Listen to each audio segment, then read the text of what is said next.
LIC of India presents Union Budget 2025, co-presented by Sensodyne, co-powered by SBI, the banker to every Indian, and LIC Housing Finance Limited, associate partner ACC and Ambuja Cement. MSME मिलकर भारत को वैश्विक विनिर्माण केंद्र बनाने के प्रयास कर रहे हैं। ये MSME अपने गुणवत्तापूर्ण उत्पादकों के साथ हमारे निर्यात में 45% योगदान कर रहे हैं। बजट 2025 पेश हो रहा है। वित्त मंत्री ने बजट में कुछ बड़े ऐलान भी किए हैं और एमएसएमई सेक्टर जो बजट से काफी कुछ उम्मीदें लगा के बैठा हुआ था, उसको लेकर भी कुछ बड़े ऐलान किए गए हैं। क्या है पूरा ऐलान, बजट में एमएसएमईज को क्या कुछ मिला है, चलिए जानने की कोशिश करते हैं। नमस्कार, मेरा नाम है सत्यम और आप देख रहे हैं मनी 9।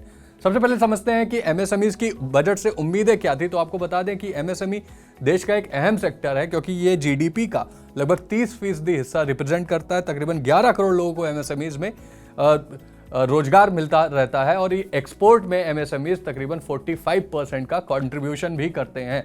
तो एमएसएमई एक इंपॉर्टेंट सेक्टर है। इसको बजट को काफ़ी कुछ उम्मीदें थी। उम्मीदें क्या थी? लगातार क्रेडिट एक्सेस की चुनौतियों से जूझ रही थी एमएसएमईज।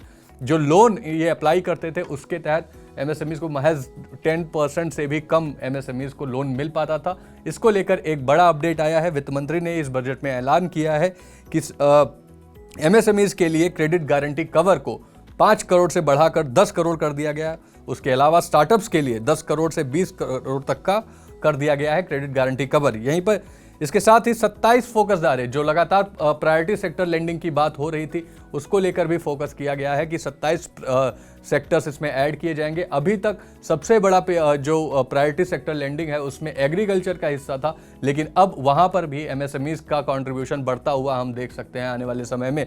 तो एमएसएमईज को लेकर काफ़ी कुछ बड़ी घोषणाएं की गई हैं। इसके अलावा माइक्रो एंटरप्राइजेस के लिए कस्टमाइज क्रेडिट कार्ड की भी घोषणा इस बजट में की गई है। ये हर एंटरप्राइज को एक क्रेडिट कार्ड इशू किया जाएगा। 10 लाख ऐसे क्रेडिट कार्ड बनाए जाएंगे जिसके जरिए एमएसएमईज लोन ले सकते हैं शॉर्ट टर्म के लिए विदाउट एनी कोलेटरल।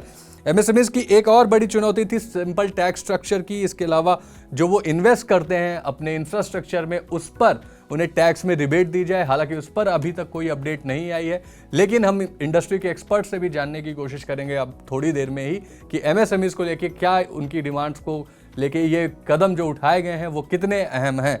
फिलहाल के लिए अभी तक एमएसएमईज को फोकस में रखा गया है बजट में और उनके लिए ऐलान किया गया है क्रेडिट गारंटी कवर, जो एक बहुत बड़ी डिमांड थी, उसे बढ़ा दिया गया है। 5 करोड़ से 10 करोड़ कर दिया गया है।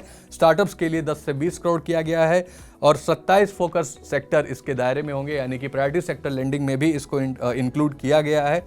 माइक्रो एंटरप्राइजेस के लिए कस्टमाइज क्रेडिट कार्ड लॉन्च किए जाएंगे और एक साल में 10 लाख क्रेडिट कार्ड लाएंगे और इनके लिए टोटल आउटले जो फंड्स का तैयार हुआ है वो है तकरीबन 10,000 करोड़ का। तो ये था बजट में अभी तक एमएसएमईज को लेकर की गई घोषणा। अब देखना ये होगा कि आगे इस पर क्या अपडेट आती है। जैसे ही कोई अपडेट आएगी वो हम आप तक पहुंचाते रहेंगे। तब तक के लिए आप बने रहिए मनी 9 के साथ और देखते रहिए हमारा आज का बजट स्पेशल। वर्तमान में 7.5 करोड़ लोगों को रोजगार देने वाले और हमारे विनिर्माण में 36% का योगदान करने वाले 1 करोड़ से अधिक पंजीकृत एमएसएमई मिलकर भारत को वैश्विक विनिर्माण केंद्र बनाने के प्रयास कर रहे हैं।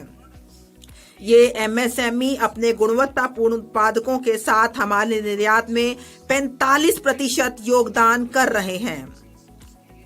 एमएसएमई को अधिक व्यापक पैमाने पर दक्षता, प्रौद्योगिकी उन्नयन और पूंजी तक बेहतर पहुंच की सुविधा पाने में उनकी सहायता करने के उद्देश्य से सभी एमएसएमई के लिए वर्गीकरण से संबंधित निवेश और कारोबार की सीमाओं को क्रमशः 2.5 और 2 गुना तक बढ़ाया जाएगा। इससे उन्हें बड़े उद्यम बनने और हमारे युवाओं के लिए रोजगार सृजित करने का आत्मविश्वास प्राप्त होगा।